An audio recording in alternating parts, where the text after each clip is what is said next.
Keshni, founder CEO Success India Mission. Welcome to this video. साथियों, जिस प्रकार मार्केट के अंदर भारत में कंटिन्यूसली तेजी से मल्टी लेवल मार्केटिंग कंपनीज की ग्रोथ हो रही है, बहुत तेजी से साम्राज्य स्थापित करती जा रही है। कई मल्टी लेवल कंपनीज बहुत तेजी से ग्रो कर रही है, बहुत फास्टली। ये कि एक तरीके से मार्केट के अंदर भीड़ लग चुकी है, यानी कि बहुत ज्यादा तेजी की संख्या में कंपनीज की ग्रोथ हो रही है। कंपनीज बहुत तेजी से ग्रो कर रही है, तेजी से मार्केट में आ रही है। तो इस समय सवाल ये है कि एक राइट कंपनी को कैसे चूज करें, एक राइट प्लेटफॉर्म को कैसे चूज करें। बहुत ही मुश्किल होता जा रहा है आज किसी भी इंसान के लिए। अगर किसी को एमएलएम के अंदर वर्किंग करना है तो मोस्टली उसके लिए मुश्किल हो गए कि वो कैसे सिस्टम को चूज करे। क्या तरीका है जिससे कि कोई एक राइट एमएलएम कंपनी को चूज कर सकते हैं, या जो लोग ऑलरेडी किसी ना किसी कंपनी में वर्क कर सके हैं, या किसी बैड सिचुएशन के कारण उनको कई तरीके की प्रॉब्लम्स को फेस करना पड़ा। उसके पीछे भी रीजन ये कि उस समय जो चीजें उनको एमएलएम कंपनी के अंदर देखनी चाहिए, जो चीजें जरूरी है, जो पॉइंट्स जरूरी है, उन कंडीशंस, उन पॉइंट्स को उन्होंने अच्छे से नहीं देखा। इस रीजन से कई सारी प्रॉब्लम्स उन्हें फेस करनी पड़ी। ऐसी कई सारी सिचुएशंस हो सकती है, इस रीजन से उनको छोड़ना भी पड़ा, वाइंड अप करना पड़ा। तो साथियों, कौन कौन सी चीजें जिनके माध्यम से आप एक राइट प्लेटफॉर्म को चूज कर सकते हैं, आज कंप्लीटली इस वीडियो के माध्यम से बताऊंगा, जो आपकी कभी भी किसी भी कंपनी को ज्वाइन करते वक्त आपकी हेल्प करेगी। वीडियो को पूरा फोकस के साथ और ध्यानपूर्वक एंड तक देखिएगा। सबसे पहले किसी भी कंपनी को चूज करने से पहले उसका प्रोडक्ट सिस्टम देखिए। देखिए, मार्केट के अंदर आप कोई भी चीज परचेज करते, आप कोई भी चीज खरीदते, कोई भी प्रोडक्ट खरीदते, तो आप ऐसे ही तो खरीदेंगे नहीं। अगर उसकी क्वालिटी अच्छी नहीं है, उसको उसकी सिचुएशन, उसकी डिजाइनिंग, साइनिंग आपको पसंद नहीं आ रही, वो खराब नजर आ रहा है, वो बेड सिचुएशंस के अंदर है, तो आप नहीं खरीदेंगे। या उसका प्राइस अफोर्डेबल नहीं है तो भी आप नहीं खरीदेंगे। तो मोस्टली जो चीज आपसे अफोर्डेबल होगी, जो आप लाइक करते हैं, जिसमें आपका इंटरेस्ट होगा, आप उसी चीज को खरीदेंगे। तो क्या कंपनी का प्रोडक्ट ऐसा है, क्या कंपनी की प्रोडक्ट जो है, क्योंकि कंपनी का प्रोडक्ट ही कंपनी का बेस है। अगर कंपनी, क्योंकि आप जिस लेवल पे, जिस बेस पे काम करना है आपको, अगर वो बेस स्ट्रॉन्ग नहीं है तो आप वर्किंग नहीं कर पाएंगे, आप लॉन्ग टर्म लोगों के साथ कनेक्ट नहीं कर पाएंगे। क्योंकि कंपनी का बेस क्या है, हर कंपनी का बेस एक प्रोडक्ट है, क्योंकि प्रोडक्ट बेस्ड कंपनी है तो उसका बेस प्रोडक्ट ही होगा। प्रोडक्ट है कैसा, क्या वो प्रोडक्ट क्वालिटी के अंदर, क्वांटिटी के अंदर बेस्ट है, क्या वो प्रोडक्ट सभी के लिए अफोर्डेबल है। क्योंकि आज इंडिया की बात की जाए तो प्राइस के अंदर, इंडिया के अंदर प्राइस को सबसे पहले मोस्टली ज्यादा अहमियत दी जाती है, आप भी जानते हैं। क्योंकि अगर प्राइस अफोर्डेबल नहीं है तो प्रोडक्ट की एवरेज ग्रोथ नहीं होगी, लोग खरीदेंगे नहीं, परचेज नहीं करेंगे, तो आपकी इनकम नहीं होगी, आप ग्रोथ नहीं कर पाएंगे। सो मोस्टली प्राइस अफोर्डेबल होना चाहिए, इतना होना चाहिए कि लोग उसको परचेज कर पाए, उनके अफोर्डेबिलिटी के अकॉर्डिंग हो। इसी के साथ प्रोडक्ट की जो डीएमसी, डिमांड ऑफ कस्टमर है, वो अच्छी होनी चाहिए। मार्केट वैल्यू भी बहुत ही जरूरी है। अगर प्रोडक्ट की मार्केट वैल्यू नहीं है तो मार्केट के अंदर उसे सेल कर पाना भी बहुत मुश्किल हो जाएगा। ऐसी कई सारी समस्याओं का सामना करना पड़ेगा।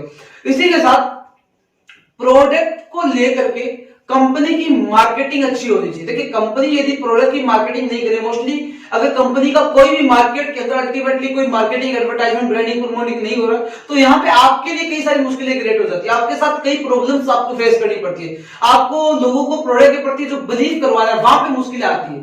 प्रोडक्ट के प्रति कोई बिलीव नहीं करेगा, आपके साथ कोई काम नहीं करना चाहेगा, तो यहाँ पे प्रोडक्ट की कंडीशंस को देखिए, प्रोडक्ट को समझिए, उसकी मार्केट वैल्यू क्या, उसकी मार्केटिंग है, या उसके रिजल्ट्स को भी देखिए। क्या वो रिजल्ट, जो प्रोडक्ट का जो भी मोस्टली उसका कॉम्बिनेशन है, जो स्ट्रॉन्गबिलिटी है, जो उसका बेस है, वो उस तरीके से काम करता है या नहीं करता, ये सबसे पहले देखिए। उसकी प्रोडक्ट की जो अफोर्डेबिलिटी क्या है वो भी देखिए। पूरे अच्छे तरीके से प्रोडक्ट को चेक कीजिए। सबसे पहले कंपनी का प्रोडक्ट चेक कीजिए, क्योंकि आपको काम उसी पे करना है। जिस तरीके का प्रोडक्ट है उसको अच्छे तरीके से पूरा क्लेरिफाई कीजिए, क्योंकि आपको वर्किंग उसी के ऊपर करना है। जैसा उसका प्रोडक्ट है, जैसी उसकी क्वालिटी है, उसको पूरे अच्छे तरीके से अंडरस्टैंड कीजिए, पूरा एनालिसिस कीजिए। प्रोडक्ट के बाद कंपनी की ज्वाइनिंग इन्वेस्टमेंट फीस का पूरा प्रोसेस अच्छे से देखिए। कोई भी कंपनी अगर आपसे स्टार्टिंग के अंदर ज्यादा इन्वेस्टमेंट करा रही है तो वो इलीगल कंपनी, ध्यान दीजिएगा।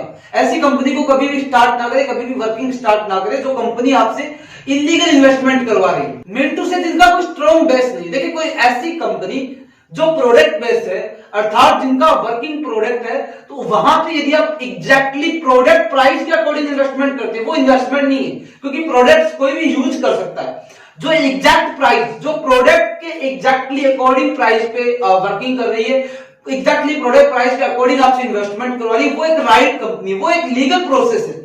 लेकिन उसके अलावा कोई भी अगर इन्वेस्टमेंट आपसे करवाया जा रहा है, ध्यान दीजिएगा, मैं आपको अवेयर कर रहा हूं, कोई भी अगर अदर इन्वेस्टमेंट करवाया जा रहा है तो वो इलीगल प्रोसेस है, वो सीज के अंतर्गत आता है। सीज क्या है? CIS, collective investment scheme. कुछ ऐसी कलेक्टिव इन्वेस्टमेंट स्कीम्स है जो लोगों को बर्बाद कर रही है, जो देश के अंदर फ्रॉड करती जा रही है, और ये फ्रॉड निरंतर बढ़ेगा मार्केट के अंदर। ध्यान दीजिएगा इसके प्रति, इसमें पूरा फोकस के साथ यहाँ पे समझने वाली चीज है। देखिए, मैं नाम नहीं बताऊंगा, आप जानते हैं करंट में पीछे कुछ ही साल पहले ऐसा बहुत ज्यादा तेजी के अंदर संख्या में, बहुत संख्या के अंदर हुआ था, और यहां पे कई हजारों लाखों लोगों को सबसे ज्यादा लॉस हुआ मार्केट के अंदर, और कंपनी मार्केट से गायब हो जाती है जब ऑटोमेटिकली इतना ज्यादा स्कैम मार्केट के अंदर हुआ।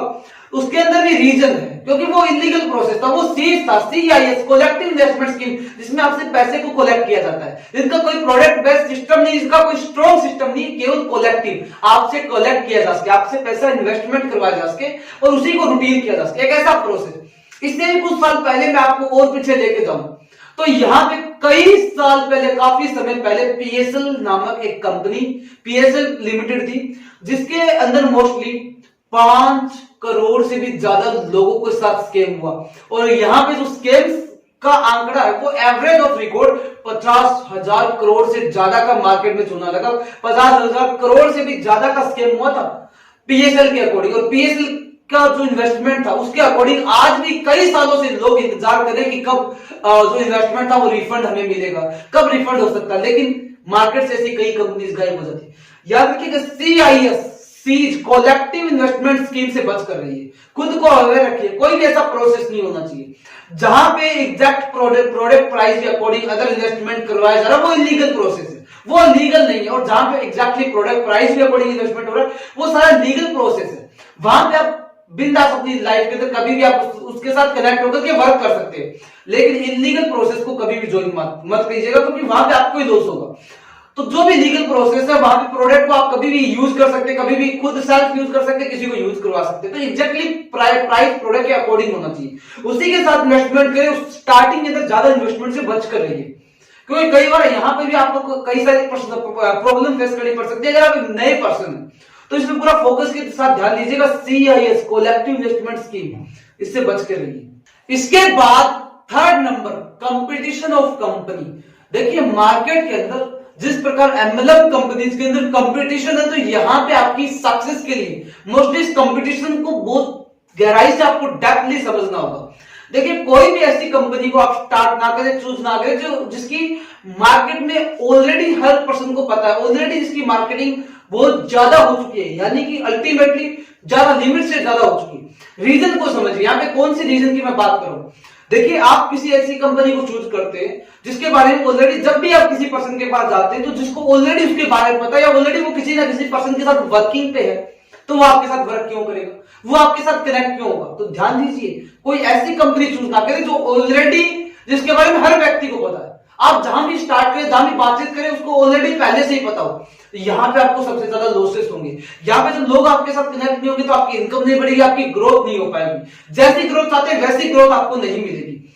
और सेकेंडली, कोई ऐसी कंपनी भी चूज ना करें जिसके बारे में ऑलरेडी बिल्कुल किसी को नहीं पता, जिसके बारे में कोई मार्केट में चर्चा नहीं है, किसी को नहीं पता। तो यहां पे आपको लोगों को बिलीव करवाने में आपको परेशानी आएगी, आपको मुश्किलें आएंगी।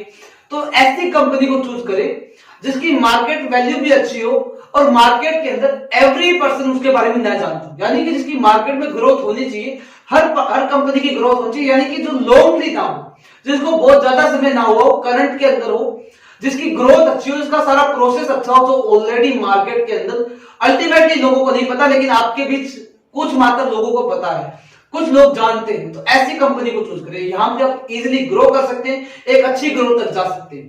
तो ऐसी कंपनी को चूज ना करें जो ऑलरेडी कंपटीशन के अंदर हर व्यक्ति को जिसके बारे में पता है। फोर्थ नंबर, अब बात करते हैं कंपनी का इनकम प्लान कैसा है, कैसा होना चाहिए। देखिए, मोस्टली स्टार्टिंग के अंदर कंपनी से ना तो इनकम बराबर मिलती है और ना धीरे धीरे इनकम ज्यादा मिलती है। ऐसा सिस्टम हो रहा है, कंपनी में ना तो इनकम ज्यादा मिलती है ना बराबर मिलती है, धीरे धीरे ज्यादा भी नहीं होती है। क्यों नहीं होती है? क्योंकि हर कंपनी का अपना अलग अलग बिजनेस प्लान होता है, अपना अपना कॉन्सेप्ट होता है। लेकिन यहां पे अब करंट के अंदर अधिकतर कंपनी अपनी पीवी यानी पॉइंट वैल्यू जनरेट करती जा रही है। हर कंपनी अपने अपने अलग टाइप से एक अलग अलग पॉइंट वैल्यू डिसाइड करती जा रही है। तो सबसे पहले कंपनी इनकम प्लान का पूरा प्रोसेस एनालिसिस कीजिए, उसका पूरा विश्लेषण कीजिए कि कौन से प्रोडक्ट सेलिंग से आपको कौन सा प्रॉफिट हो सकता है और कितना प्रॉफिट हो सकता है, उसका पूरा विश्लेषण कीजिए, पूरा ध्यानपूर्वक देखिए। और कभी भी बोनस इनकम पे डिपेंड ना रहे, क्योंकि मोस्टली या तो बोनस इनकम या डायरेक्ट इनकम, ये दो इनकम स्टार्टिंग में रहती है। तो डायरेक्ट इनकम आप जनरेट कर सकते हैं, बोनस इनकम। तो बोनस इनकम पे कभी भी डिपेंड ना रहे, डायरेक्ट इनकम पे फोकस कीजिए कि आपको डायरेक्ट इनकम कितनी हो सकती है, ये बहुत मोस्ट है, इस पे पूरा फोकस कीजिएगा। इसके बाद नंबर 5 आपके लीडर और टीम। देखिए यहां पे सबसे ज्यादा मोस्टली आपको ध्यान देना होगा, क्योंकि लीडर का मतलब जो आपको ज्वाइन कर रहा है, जिसके साथ आप काम करेंगे, वर्किंग करेंगे, जो आप जिसके भी साथ आप स्टार्ट कर रहे हैं, जिसके भी साथ आप कॉन्सेप्ट पे काम करेंगे, तो उस लीडर के बारे में आपको पता होना चाहिए। क्योंकि जो आपकी सीनियर टीम होगी, उन्हीं से आपको आगे जो भी जानकारी, जो भी सीखने को मिलेगा, वो सब उन्हीं के माध्यम से मिलेगा। आप नए हैं तो आपको सीखना है, जो आपकी स्किल है, जो आपकी लर्निंग है, जो भी आपको कॉन्सेप्ट के बारे में जानकारी है, वो कंप्लीटली एक सीनियर आपको प्रोवाइड करवाता है। तो अगर वो आपकी हेल्प नहीं कर रहे तो उनके ऊपर पूरा फोकस कीजिए, पूरा एनालिसिस कीजिए, उन्हीं से आपको हेल्प मिलेगी, वो ही आपको आगे बढ़ने में, ग्रोथ करने में हेल्प करेंगे। अगर देखिए यहाँ पे कई बार इंसान क्रैक हो जाता है, यहाँ पे कई बार आप लोग फंस जाते हैं। टीम आपकी जो भी टीम है उसका अच्छे से ख्याल रखिए और सीनियर का भी ख्याल रखिए। शुरू में आपको अपार सम्मान देंगे, अपार सम्मान आपको मिलेगा, लेकिन बाद में समर्थन नहीं देंगे। ऐसे भी कई लीडर होते हैं। कई इसी रीजन से एमएलएम कंपनी के अंदर टीम ऑटोमेटिकली टीम टूटने का सिस्टम होता है। टीम टूटती जा रही है, उसका सिस्टम यही है। क्योंकि सिस्टम को स्ट्रांगली करने के लिए सीनियर स्ट्रांग होना चाहिए, एक लीडर स्ट्रांग होना चाहिए। याद रखिए, लीडर जब स्ट्रांग नहीं होगा तो टीम ऑटोमेटिकली टूटती जाएगी। जब लीडर स्ट्रांग नहीं है तो टीम ऑटोमेटिकली टूटनी है। तो इसका मतलब आपका लीडर जिसके साथ आप काम करेंगे, ध्यान दीजिए, लीडर जिसके साथ आप काम करेंगे, देखिए कोई भी पॉलिटिशियन पार्टी है, अगर उसका लीडर स्ट्रांग नहीं है तो उसके साथ जितने भी पर्सन होंगे वो ऑटोमेटिकली उस पार्टी से रिलेटेड कनेक्ट होने के बाद भी उस पर इतना वर्किंग नहीं करेंगे, इतना उसके बारे में प्रचार नहीं करेंगे। और यदि लीडर स्ट्रांग है तो ऑटोमेटिकली उनके साथ होने वाले व्यक्ति में भी ऑटोमेटिकली कॉन्फिडेंस आ जाता है, कॉन्फिडेंस लेवल बढ़ जाता है, एक अच्छा बिलीफ क्रिएट होता है। तो सबसे पहले आप जहां पर भी ज्वाइन करें, जिसके साथ भी काम करेंगे, उस लीडर को अच्छे से पूरा एनालिसिस कीजिए, उस सीनियर के बारे में अच्छे से जानिए। शुरुआत में सम्मान देंगे, बाद में समर्थन भी नहीं देंगे। तो इनका पूरा फोकस के साथ, क्लियरिटी के साथ ध्यान रखिए। इसके बाद एंड में कंपनी की मेंबरशिप को भी चेक कीजिए। देखिए कंपनी की मेंबरशिप को चेक करने का मतलब करंट के अंदर कोई भी पर्सन कंपनी के डॉक्यूमेंट्स को ज्यादा प्राथमिकता देता है। डॉक्यूमेंट्स कौन से, जैसे कि पैन कार्ड और उसके जितने भी पेपर्स है, लीगल के पेपर्स है, उनको ज्यादा मान्यता दी जाती है। लेकिन कंपनी के डॉक्यूमेंट्स लीगल होने से कंपनी कभी लीगल नहीं होती। कंपनी के डॉक्यूमेंट्स कंप्लीट होने से कंपनी कभी भी ये श्योरिटी नहीं कि वो फ्रॉड नहीं करेगी। मैंने पहले ही बताया था, मैं करंटली कई ऐसी फ्रॉड कंपनी जिन्होंने फ्रॉड किया, मैं नाम नहीं बताऊंगा, लेकिन थोड़ा सा हिंट आपको देता हूं। अभी पीछे ही कुछ समय पहले 1200 करोड़ का मार्केट में फ्रॉड हुआ था, शायद आप नाम भी जानते हैं। तो ऐसी कई सारी कंपनी जो फ्रॉड करके गई, जिनके रीजन से मार्केट आज कंप्लीटली बिलीव नहीं कर पाता। सो मोस्टली ऐसी चीजों पे कभी बिलीव ना करें। और अगर कोई कंपनी रजिस्टर्ड नहीं है, कोई भी ऐसे डॉक्यूमेंट्स नहीं है, तो उस पर तो बिल्कुल भी बिलीव ना करें। जो टोटली रजिस्टर्ड है उसे कैसे हम सिलेक्ट करेंगे, कैसे एनालिसिस करेंगे, इसके लिए कई ऑर्गेनाइजेशंस काम कर रही है, काफी समय से काम करती आ रही है। इसमें WFDSA, IDSA, WFDSA world federation organisation है, इसी के साथ IDSA Indian direct selling association. तो ये कई एसोसिएशन है जो कुछ MLM कंपनीज खुद मिलकर के चलाती है। सो मोस्टली इनको आप पूरा एनालिसिस कर सकते हैं और इन 6 पॉइंट्स के माध्यम से, इन कुछ पॉइंट्स के माध्यम से कंप्लीटली एक राइट MLM कंपनी को चूज किया जा सकता है। देखिए चूज करने के इन 6 पॉइंट्स को अच्छे तरीके से एनालिसिस कीजिए, रीड कीजिए, उसके बाद एक राइट MLM कंपनी को ज्वाइन कर सकते हैं। मार्केट बहुत तेजी से फैल रहा है, ग्रोथ अच्छी हो रही है, आप भी इस ग्रोथ का हिस्सा बन सकते हैं। एक अच्छी MLM कंपनी को चूज करके अपनी अल्टीमेटली ग्रोथ कर सकते हैं। बिजनेस करने के लिए एक अच्छी अपॉर्चुनिटी को सिलेक्ट करने के लिए 6 पॉइंट मोस्टली। ये वीडियो आपको ही अवेयर करने के लिए नहीं है, ये पूरे भारतवर्ष को अवेयर करने के लिए ये वीडियो सभी के साथ शेयर कीजिए। जहां पे भी आप सुने, जहां पे जो भी पर्सन आपके साथ कनेक्टेड है, लीडर्स, एंटरप्रेन्योर्स या जो भी नए पर्सन, जिससे एक पर्सन आपके कॉन्टैक्ट में, या जहां भी आप सुन रहे हैं, जिस ऐप पे सुन रहे हैं, डाउनलोड करके शेयर कीजिए। जैसे आप शेयर कर सकते हैं उस वीडियो मैसेज को सभी के साथ शेयर कीजिएगा। और नीचे चैनल पे नए हैं तो सब्सक्राइब का ऑप्शन आपको शो करेगा, उस पर क्लिक कीजिए। नीचे बेल आइकन को कर लीजिए ताकि ऐसी वीडियो हम कंटिन्यूसली आपके साथ लेकर के आए। और यदि आप नेक्स्ट वीडियो एक नई एमएलएम कंपनी कैसे स्टार्ट करें, कैसे बना सकते हैं, उस पर चाहते हैं तो नीचे कमेंट बॉक्स में बताइए, एक वीडियो लेकर के आएंगे। और ऐसे कंटिन्यूसली अपना प्यार बनाए रखिएगा। फिर मिलेंगे नेक्स्ट वीडियो में, तब तक के लिए आप सभी का तहे दिल से स्ट्रांगली जुड़े रहने के लिए बहुत बहुत धन्यवाद।